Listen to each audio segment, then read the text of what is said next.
Hey yo, see me in the back, chick like that. Make it chew round round, break your head like that. Say I say round round, yup, shape like that. Itty bitty things, what you gonna need to ask?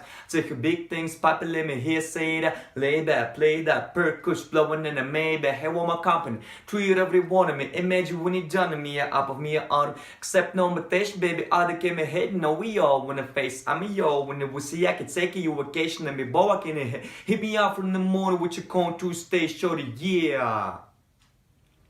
Наверное, большинство из вас думали, то, что будет видео с очередным спикером в костюме или в галстуке, который будет рассказывать про правильные вещи. Конечно же, важной вещью я с вами обязательно поделюсь.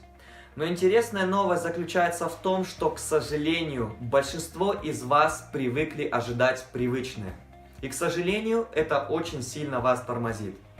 Запомните одно важное правило. Если вы хотите изменить свой результат, который есть у вас сейчас, а я уверен, что скорее всего он вас не устраивает, потому что вы хотите большего, вы хотите лучшего, ваша задача изменить ваше мышление. Именно выходить за рамки привычного.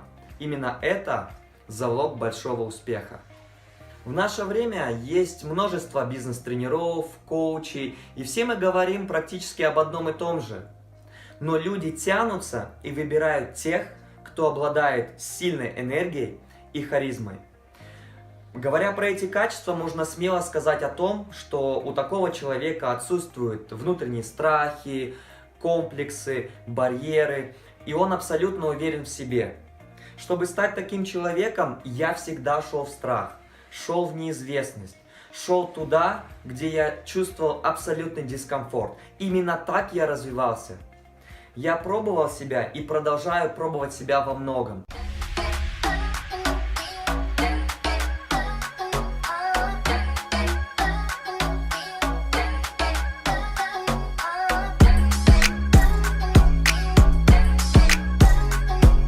Ведь так интереснее, я даже написал 2 своих книги. И мысль, которую я хочу до вас донести, заключается в следующем. Не нужно себя ни в чем ограничивать. Пробуйте, интересуйтесь, увлекайтесь, ведь так жизнь становится гораздо ярче. Вы становитесь более интересным для людей, а самое главное, вы обретаете уверенность и внутреннюю силу.